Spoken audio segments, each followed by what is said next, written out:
warahmatullahi wabarakatuh.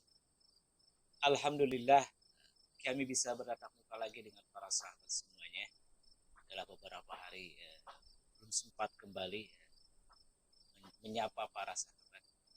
Semoga dalam pertemuan ini kami doakan senantiasa sahabat semuanya dalam keadaan sehat walafiat, baik untuk keluarga, sanak familinya, dan senantiasa kesejahteraan Allah turunkan kepada para sahabat semuanya. Sahabat yang dimuliakan oleh Allah, dalam program ngasah kali ini, itu ngaji akal sehat dan hati selamat, ada pertanyaan yang menarik. Ini baik kami lihat aja langsung dari ini email.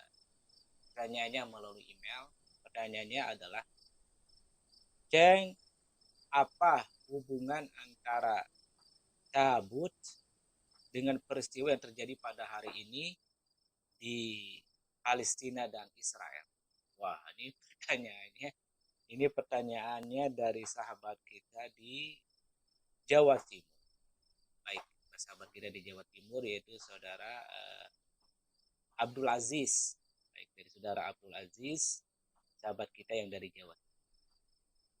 Baik, sahabat yang dimuliakan oleh Allah, ini pertanyaan yang cukup menarik dan cukup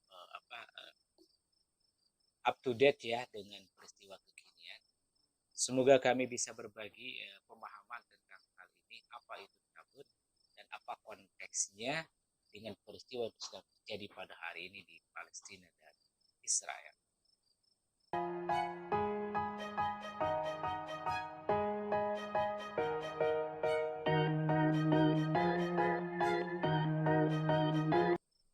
Sahabat yang dimuliakan oleh Allah, kalau bicara tabut itu mengenang kita pada masanya di era Bani Israel yang pertama ketika Nabi Musa ya. Kejadiannya itu mungkin sekitar 12 abad sebelum Masehi lah ya. Baik, tapi itu sebenarnya melalui konteks dengan pada hari ini pertanyaan cukup bagus ya. Ternyata masih ada sebuah pemikiran, sebuah ingatan yang baik dari sahabat kita yaitu Mas Abdul Aziz di Jawa Timur.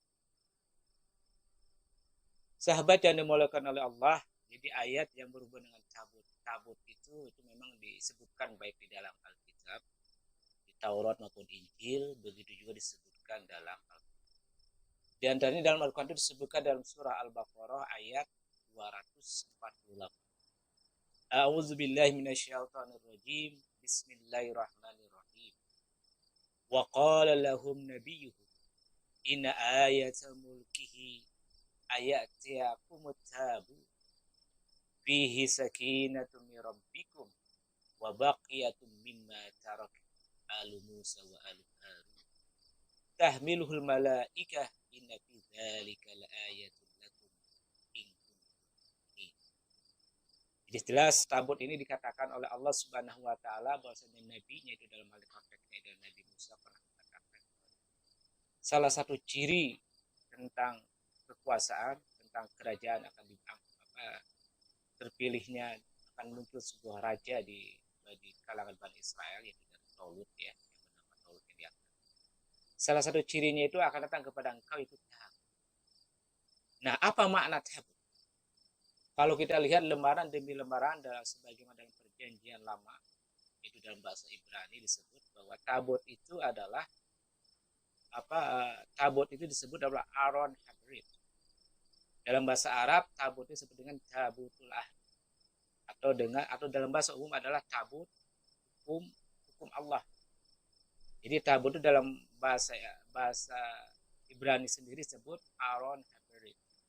Dalam bahasa Arab dikenal dengan tabutul ahd. Itu dalam jadi isinya tabut itu menurut bahasa. Tabut itu adalah sebuah kotak yang berisi.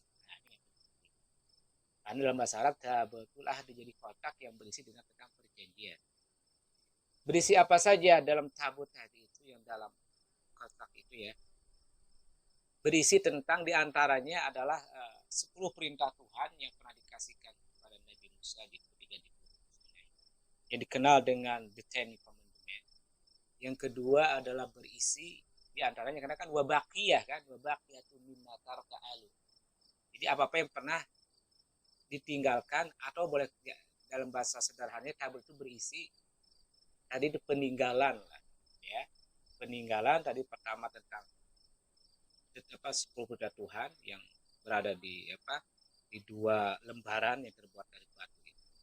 Yang kedua adalah berisi tentang tongkat Nabi Musa dan Nabi Harun berbeda dengan pakaiannya dikenakan oleh kedua nabi itu. Nah, itu isi daripada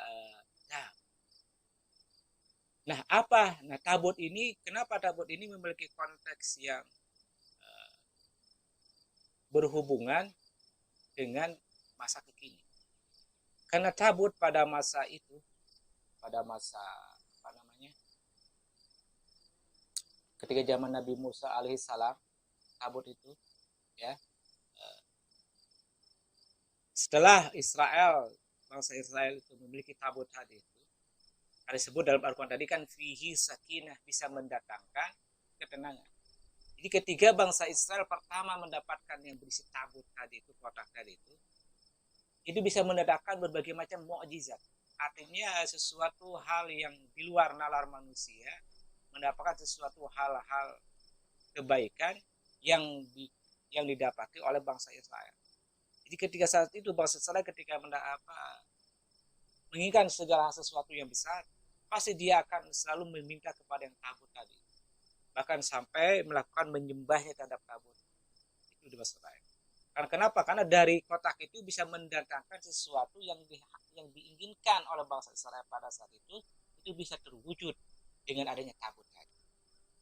Yang kedua, tabut itu sendiri tadi itu sebenarnya sebuah pesan yang harus dibuka oleh bangsa Israel, bukan sekedar untuk disembah, bukan untuk diminta-minta. Bahkan dalam sebuah sejarah sebagainya, bahkan sebagian darahnya itu sampai kalau ada sesuatu hal tentang masalah penebusan dosa, si darahnya itu dicelupkan ke si kotak tersebut. Nah, melihat konteks yang demikian, dan memang kalau kita buka dalam lembaran sejarah bahwa Israel itu ya cukup lama, telah lama, begitu juga Palestina, terutama Palestina menduduki bangsa yang pada hari ini semenjak pada Nabi Musa alaihissalam, kepala ketiga pada masa era bangsa Kan'an. Nah, ketika melihat Tuhan dengan gelagat yang demikian, yang seharusnya yang namanya tabut itu adalah dibuka isinya, kemudian diterapkan dan disosialisasikan dalam kehidupan, sehingga bangsa Israel tidak melakukan hal-hal yang keluar seperti yang telah dicantumkan dalam the Ten Commandments. Justru adalah perintahnya mengikuti apa yang dibawa oleh Nabi Musa, begitu juga perintah yang dibawa oleh Nabi Harun. Itu sebuah simbol dari dua kenabi ini hendaklah diikuti aturannya dalam berbangsa dan bernegara pada konteksnya pada masa itu, juga dalam konteks beragama. Namun bangsa Israel justru memahaminya berbeda, sehingga apa yang dilakukan oleh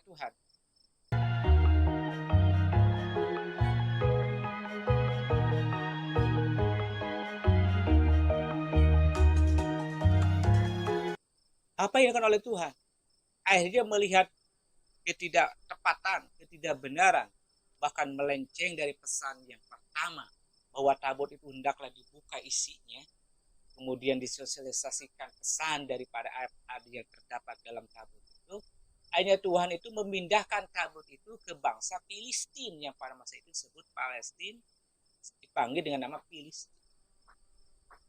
Nah, semenjak bangsa Filistin artinya menerima tabut ini yang langsung dibawa oleh tahmilul malaika, ini dibawa oleh para malaikat, bangsa Palestina itu tidak pernah kalah setiap menghadapi bangsa Israel kalau adalah bangsa Israel melakukan segala hal-hal yang berkenaan tentang berbangsaan dan kenegaraan. Yang semenjak itu juga lah bangsa Israel artinya menemukan kekalahan-kekalahan, bahkan istilahnya segala sesuatu yang mereka inginkan itu selalu tidak terkabul. Setelah tabut itu dipindahkan yang namanya ke bangsa Palestina. Nah, dalam konteks itulah sebenarnya sampai pada hari ini, semenjak tadi itu ya, semenjak tabut dimiliki oleh bangsa Filistin, dan mungkin sampai hari ini bangsa Israel itu yang mempercayai dan mengenal sejarah tentang tabut itu mencari-cari. Karena mereka meyakini bahwa dalam tabut itu ada perintah atau isi yang bisa dengan sendirinya mendatangkan sebuah energi besar, bisa menguasai seluruh tatanan manusia yang adalah tatanan dunia ini. Maka dengan berbagai hal Israel melakukan hal itu, termasuk pada hari ini yang kita sebut bahwa Israel melakukan agresi besar-besaran terhadap Palestina adalah konteksnya selain daripada konteks politik, konteks ekonomi, konteks kapital dan sebagainya. Sebenarnya ada juga agenda terselubung, adalah hidden program yang tersembunyi, itu mereka sedang mencari yang mengikat. Karena tabut itu karena mereka ingin mengulang lagi masa sejarah yang masa lalu. Karena tadi sebagai dalam Al-Quran, buat tabut itu dihubungkan dengan ayat mulki tentang kerajaan. Kerajaan hanya tentang kekuasaan. Artinya barang siapa yang memegang tabut itu dalam pemahaman bangsa Israel, maka ia bisa menguasai yang namanya dunia. Kan? Ayat tabut. Kalau zaman hari ini mungkin istilahnya wangsit gitu ya, wangsit atau ramalan lah mungkin ya, ramalan kalau dalam konteks Nusantara.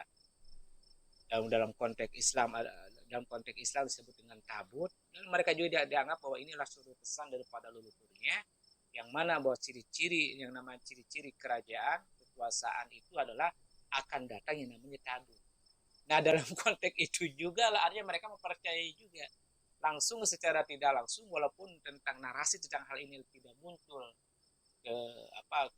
ke media atau tidak muncul ke masyarakat secara media, tapi kalau kita membuka lembaran sejarah sesuai dengan teks Al-Quran maupun teks kitab perjanjian lama maupun perjanjian baru serta perjalanan mereka bangsa Israel dalam meniti kekuasaan itu, mereka dulu kalanya adalah karena mereka pernah memegang yang namanya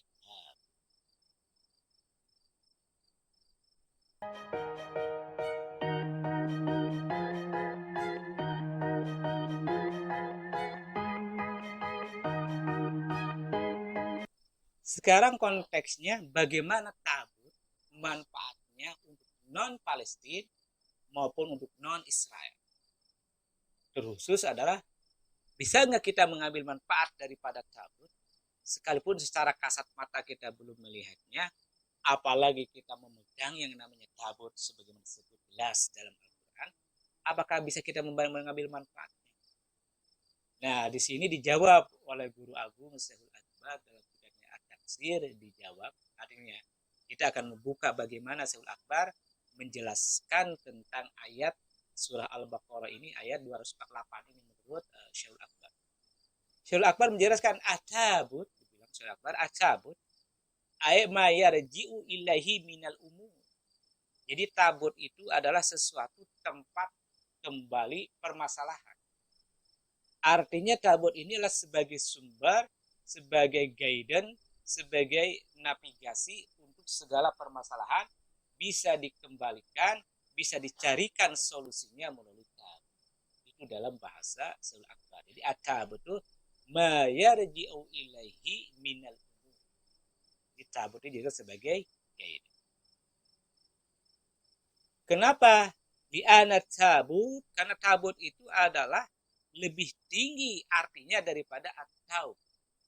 Atau apa sesuatu untuk kembali kan? Taub kan tabayah itu butuh taubah itu kan kembali minta ampun, kembali untuk menjadi ke titik nol lagi, kembali segala ada sesuatu kita mendapatkan permasalahan, kita kembali lagi at-taub. Tapi at-taub itu lebih tinggi maknanya daripada at-taub. Sebagaimana dikatakan dalam Al-Qur'an kata Ibnu Arabi ayat ya'tikum min jihatihi mayarji'u fi subuti mulkihi minal iz'an wa tu'a wal inqiyad wal mahabbah lahu bi ilmillahi fi dzalika fi qulubikum. Karena kata Ibnu Arabi, karena tabut itu ternyata kata Ibnu Arabi sebagaimana dijelaskan bahwa tabut itu bisa mendatangkan tadi itu.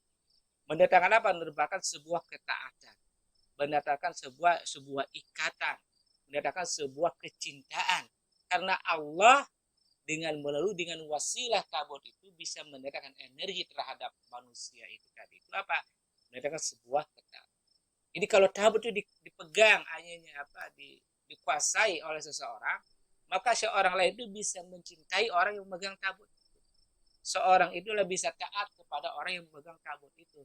Seorang itu bisa datangkan ketenangan. Itu dalam menerjemahkan at-tabut. Karena tadi juga dalam Al-Quran at-tabut bisa sakinah.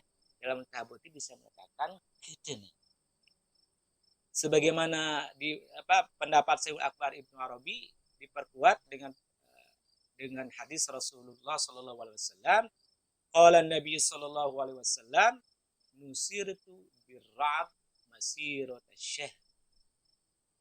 Aku ini menang, aku ini dimenangkan, atau aku ini menang karena ada wasilah apa? Karena sebuah ketakutan. Ketakutan di antara kalangan orang-orang yang sedang memusuhi masirat asy-syahr. Itu perjalanan hampir 1 bulan. Artinya hadis ini ketika Rasul mendapatkan sebuah ghazwat peperangan, nah aku ini dimenangkan, ditolong oleh Allah karena di dalam hati musuh-musuh itu mendapat sebuah arab, sebuah ketakutan. Nah, tabut itu bisa mendatangkan hal itu. Jadi wajar kalau bangsa Israel berkeinginan tetap mencari yang namanya at-tabut. Nah, artinya dari pemahaman Syekh Akbar Ibnu Arabi ini, untuk yang pertama bahwa tabut itu, kalaulah kita memiliki tabut, apakah tabut harus secara sabelegenjer itu kotaknya, atau ada sebuah pengetahuan atau energi yang bisa kita transfer sehingga kita mendapatkan yang namanya sebuah kecintaan. Kita mendapatkan sebuah ketenangan, bahkan kita bisa mendapatkan setiap orang yang berinteraksi dengan kita selalu ada rasa cinta, rasa kasih dan sayang dari orang tersebut kepada kita. Nah, ini nanti akan dijawab oleh Syekh Al-Arabi dalam pembahasan selanjutnya, makna esoteris daripada makna tabut. Apa makna esoteris dari makna tabut sebagaimana kita lihat sebut. Kalau tabut dalam bahasa umumnya dan secara bahasa, kalau kita juga dalam kamus bahasa besar, itu sebuah kotak yang terbuat daripada bambu. Itu dari secara bahasa. Ada tabut sebuah kotak. Atau nanti bisa dilihat Anda di film-film bagaimana mengilustrasikan tabut itu adalah sebuah kotak yang dilapisi dengan emas, kemudian ada di panggulnya ya. Nanti Anda bisa lihat di video yang kami tayangkan. Itu tabut. Jadi sekali lagi kalau kita ingin membuka pemahaman tabut menurut Syekh Akbar, dijelaskan lagi. Selain tadi itu at-tabut mayarju ilaihi tadi ya. Mayarju ilaihi minal umur, jadi tempat segala hal itu kembali. Ibnu Arabi menjelaskan lagi mayarju ilaihi minal hala an-nafsiyah. Ini terhadap psikologis seseorang yang memegang tabut tadi itu bisa mendatangkan yang namanya al-haya asy-syahidah. Bisa mendatangkan sebuah al-haya sebuah struktur, sebuah bangunan, sebuah penyaksian sebuah ketenangan dan penyaksian yang lebih pasti ala sihhati mulki. Penyaksian terhadap kebenaran tentang kekuasaan, tentang kerajaan. Pada hari ini barang siapa yang megang tabut dari murid Ibnu Arabi, pasti dia akan melihat sebuah energi yang besar yang dimiliki oleh orang tersebut dalam hal ini dalam segi ketukupan. Karena selain hal itu nafihi sakinatun min rabbikum. Kenapa? Karena melalui tabut itu bisa menenangkan masyarakat yang lainnya. Dalam konteks menenangkan, dalam konteks perperangan bisa menakuti orang lain dan sebagainya. Itu daripada tabut sakin. Yang pertama. Yang kedua, makna esoterisnya daripada ayat tadi yang pertama itu wa baqiyatun mimma taraka alu Musa wa aluha. Nah, ini akan kita dapat.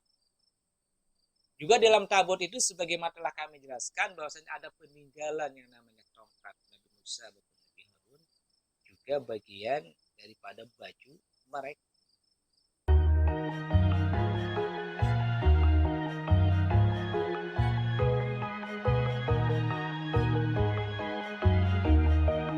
Sahabat yang dimuliakan oleh Allah. Yang kedua dari pemahaman Ibnu Arabi, nanti akan kita tarik benang merahnya, apa bisa kita ambil manfaat daripada tabut bagi kita. Sebagian dikatakan Al-Quran wa baqiyatun mimma taraka alu Musa wa aluha. Nah, Ibnu Arabi memahaminya bahwa fi auladihim, artinya dari keturunannya Nabi Musa dan Nabi Harun itu, minal makna al musamafir, itu bahasa Persia ya, itu bahasa Persia. Jadi dari ayat ini, dari keturunan Nabi Musa maupun Nabi Harun itu akan terbuka lah, open. Ini fil bahasa Persia, akan terbuka. Terbuka apa? Nur malakuti. Nur malakuti tastadi bihin nafs bitisoliha bil malakut as-samawiyah. Nah, ini sebenarnya akan kita dapat. Jadi sebenarnya dari keturunan Nabi Musa dan Nabi Harun tadi itu bukan artinya kita sekedar tongkat, dua tongkat maupun baju. Artinya keturunan Nabi Musa dan Nabi Harun itu membawa sebuah pengetahuan tentang nur malakut. Tentang nur malakut, tentang nur, tentang energi yang besar, yang berasal dari langit, yang yatastajiu bih nafs, yang bisa mencerahkan diri manusia. Kenapa? Karena barang siapa diri manusia berhubung bitisol, langsung berhubungan, kan diri manusia langsung berhubungan bil malakut as-samawiyah. Artinya bahwasanya keturunan Nabi Musa dan Nabi Harun membawa sebuah pengetahuan tentang namanya nur malakut, sebuah nur, sebuah energi yang besar. Energi ini adalah langsung turun daripada yang namanya Allah Subhanahu dari Rabb, yang dalam bahasa kajian kita sederhana di negeri Nusantara ini dikenal dengan namanya nur. Dalam bahasa Ibnu Arabi dikenal namanya nur malakut. Dalam bahasa Ibnu Arabi, nur malakut. Dalam bahasa kita Nusantara dikenal dengan namanya, dalam bahasa sederhana kajian orang-orang tua, dikenal dengannya nur.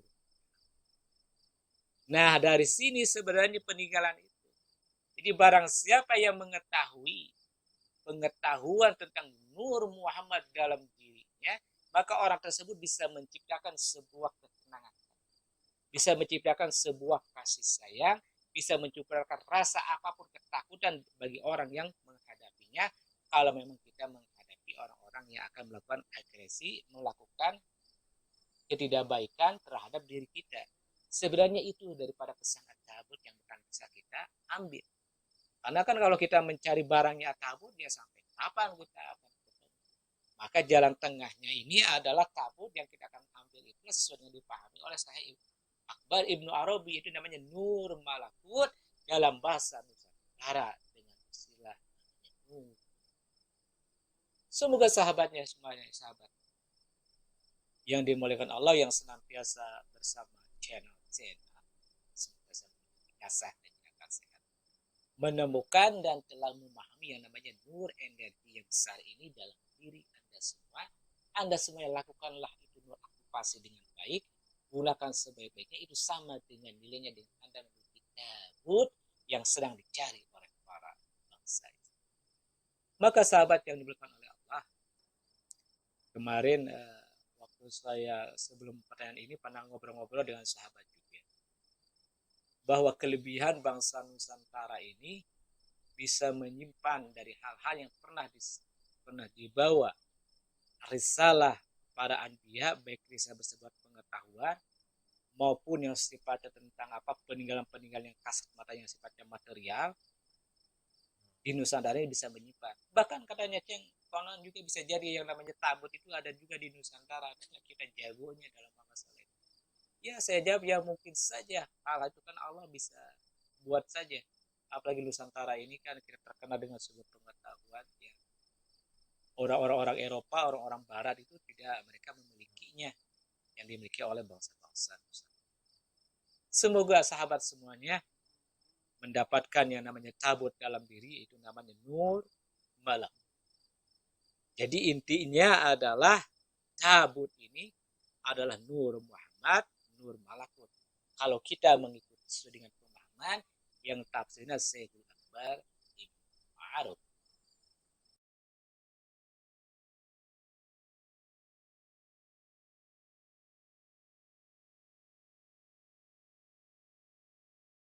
Sahabat yang dimuliakan oleh Allah, dari penjelasan Syekhul Akbar cukup jelas bagi kita, intinya tabut itulah nur Muhammad, ada dalam bahasa Akbar nur malakut. Nah, sekarang konteksnya bagi diri kita hari ini, khususnya bangsa Indonesia yang diharapkan bisa membebaskan Palestina, ini dalam konteks beberapa hari kita bicara Satria Piningit. Sebenarnya kalau telah munculnya Satria Piningit, ada mungkin siapa saja yang memegang, yang memahami dengan Nur Malakut ini, Nur Muhammad ini, maka dia bisa membebaskan yang namanya Palestina dari tindakan agresi daripada Palestina. Karena ciri-ciri orang yang memegang ini dalam konteks Satria Piningit nanti bisa membebaskan Palestina. Kenapa? Maka ada sebuah pendapat tadi, penebakan dalam sebuah video yang melihat bahwa orang Israel ini takut dengan bangsa Nusantara. Maka wajar. Jadi takut bangsa Israel dengan bangsa Nusantara itu ya tadi itu. Karena bisa jadi dalam analisa mereka bahwa bangsa Nusantara ini bisa jadi telah mendapatkannya yang namanya tabut.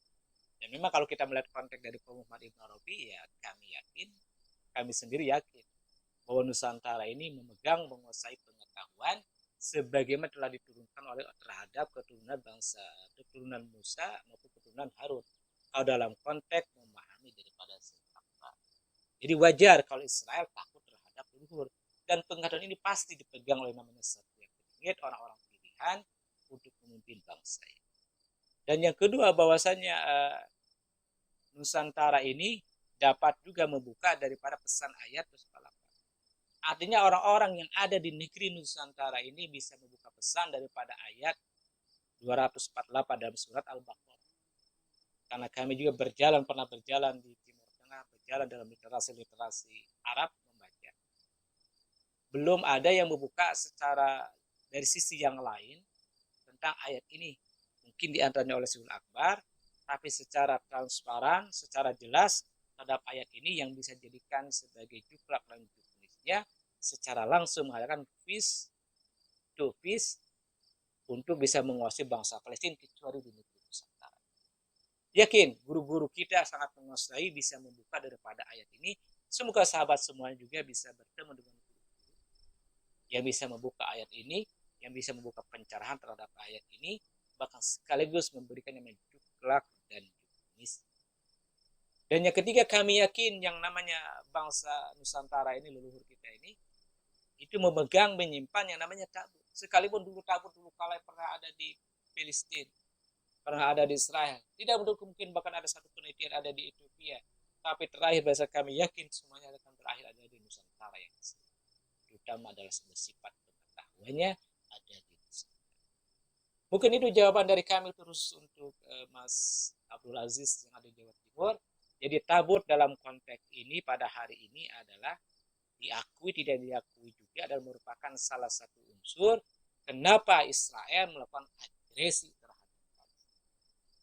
Yang kedua, bahwasanya tabut ini memang memiliki sebuah energi besar bagi pemahaman mereka. Dan yang ketiga, kita mengucapkan syukur. Ternyata kalau kita buka daripada ayat yang dijelaskan oleh Syaikhul Akbar, berarti tabut ini telah dimiliki secara pengetahuan oleh bangsa-bangsa Nusantara, oleh orang-orang tua kita, oleh guru-guru kita yang ada di Nusantara. Semoga Anda juga telah memiliki yang namanya Nur Malakut, dengan Nur Muhammad. Tinggal bagaimana mengaktifasinya, memanfaatkannya dalam kehidupan sehari-hari. Kita bisa menciptakan sebuah ketenangan, bukan sekedar ketenangan untuk bangsa Palestina saja, tapi ketenangan untuk diri kita pribadi, keluarga, tetangga, komunitas-komunitas yang lebih besar yang lainnya. Mungkin itu yang bisa kami sampaikan sahabat dan bisa kami pahami. Kalau tidak ada berkenan, ini jadikan sebagai hazanah dan literasi saja. Kalau sahabat punya pemahaman silakan tulis di bawah ini, sehingga kita akan melanjutkan diskusi-diskusi secara intens dalam konteks memahami pesan daripada agama secara akal sehat dan hati sehat. Dan kami akhiri, wassalamualaikum warahmatullahi wabarakatuh.